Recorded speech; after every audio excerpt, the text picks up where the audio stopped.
Already. 4 months. That's pretty intense. It went by a lot faster than I had expected. It doesn't seem like it's already been 4 months, but there are definitely things happening. So let's go ahead and begin with the first thing that's sort of the most prominent, I guess, right now. The thing is, as with anyone who starts HRT, you've got to get your dosages correct. And this is one of the reasons why I don't necessarily recommend you get your hormones off the street or any other type of way except through an approved doctor. So recently, I have been in a constant, perpetual state of fatigue for about a week and a half, maybe 2 weeks now.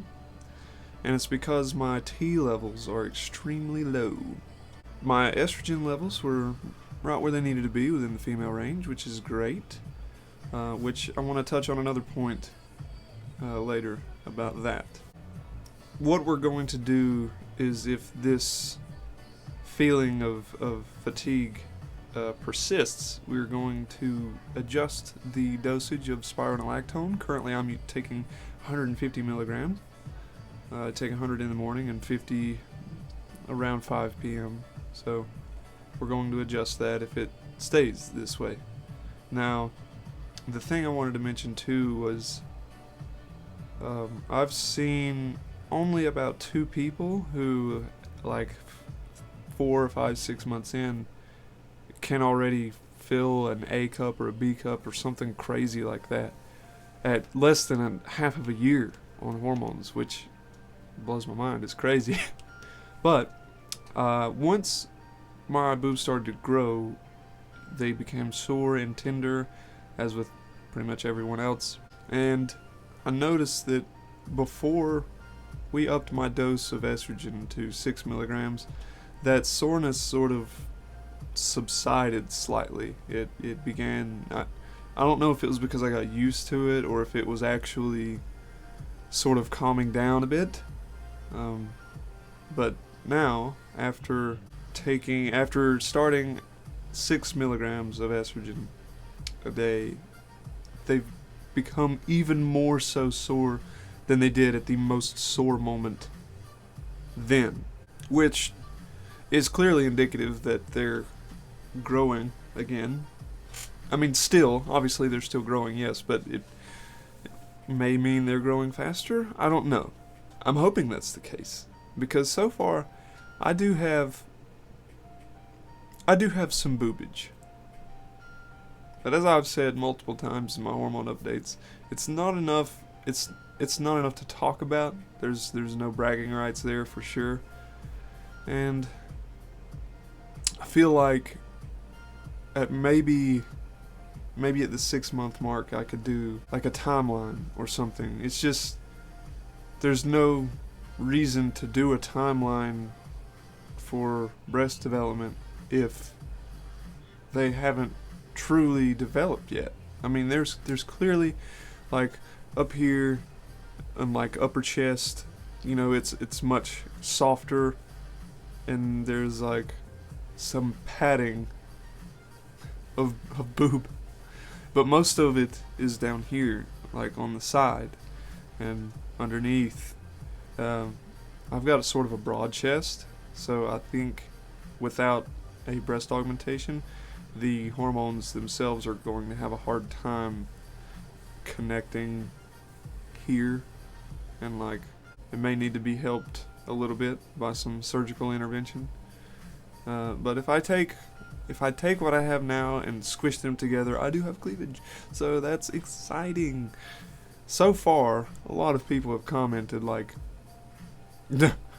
okay, before I get into that, I want to say one thing about this adorable lady I work with. She's like every bit of 85 years old, like deep 70 at least. I don't want to say her name, but anyway, she was talking to another coworker of mine. They work in the same department where I work in a different department, but they have to come into our department occasionally, so we see each other. We communicate all the time. I say hey whenever I find her, and when she says you know, hey, when she finds me and all this other stuff. But a couple of weeks ago, maybe 2 weeks ago, I'd say, she made a comment to one of our other coworkers saying, I want to know what kind of hormones she's taking because I've been trying to grow my boobs for 70 years. And here she is 3 months down the road and already has bigger boobs than me. I loved it. She actually did. And the coworker she told that to came up to me and was like, yo, she just told me the funniest thing ever.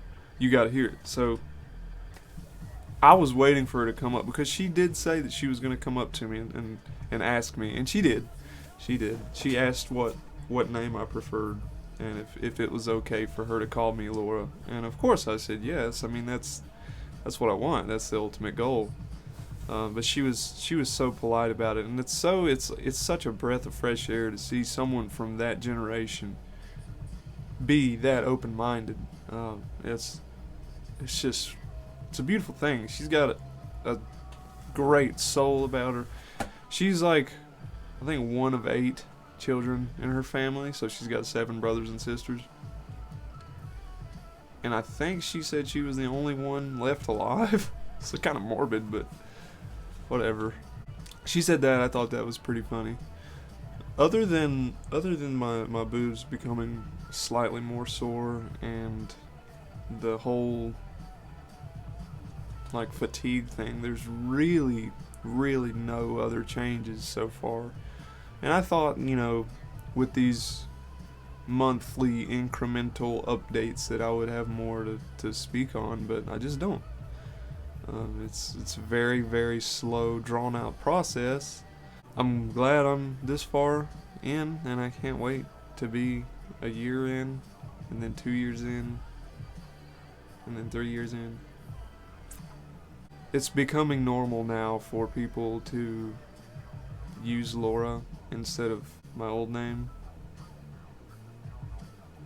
I do want to make a comment though about my sister, and like, I'm not sure if she's totally on board, but she's not like giving me any flack about it, and she's not been some type of way about it, but she has like, previously I would be uploading some kind of random picture of me on some railroad tracks in the middle of Kentucky.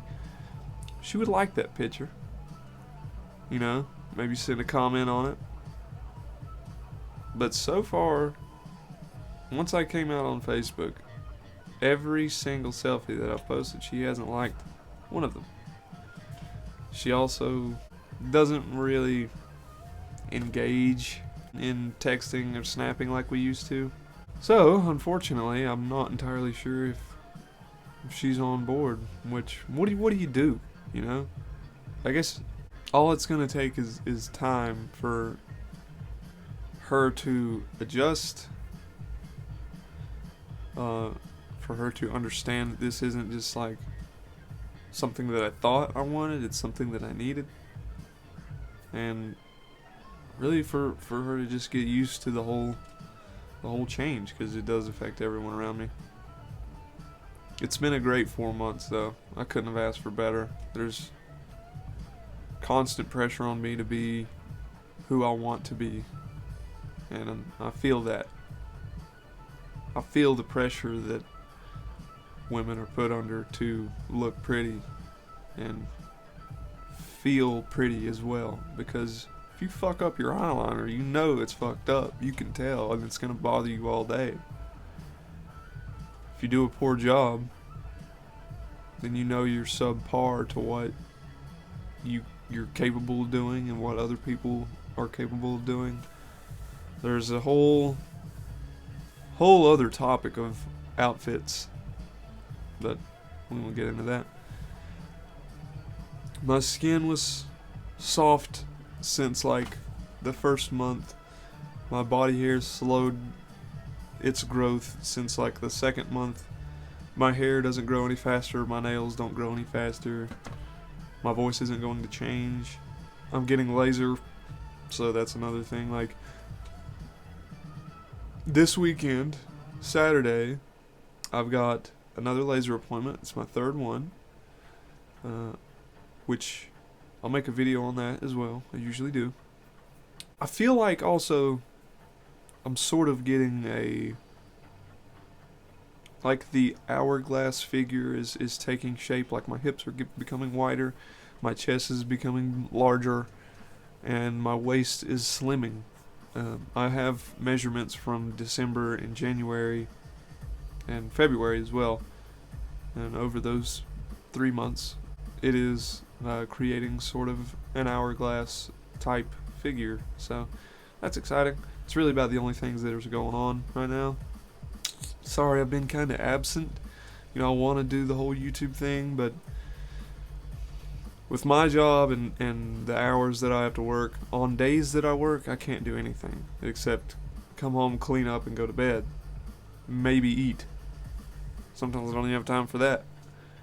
But when I'm off work, I want to catch up on all the things that I couldn't do for the last 3 days because I was working. You know, I have to wash my clothes. I've got to clean everything.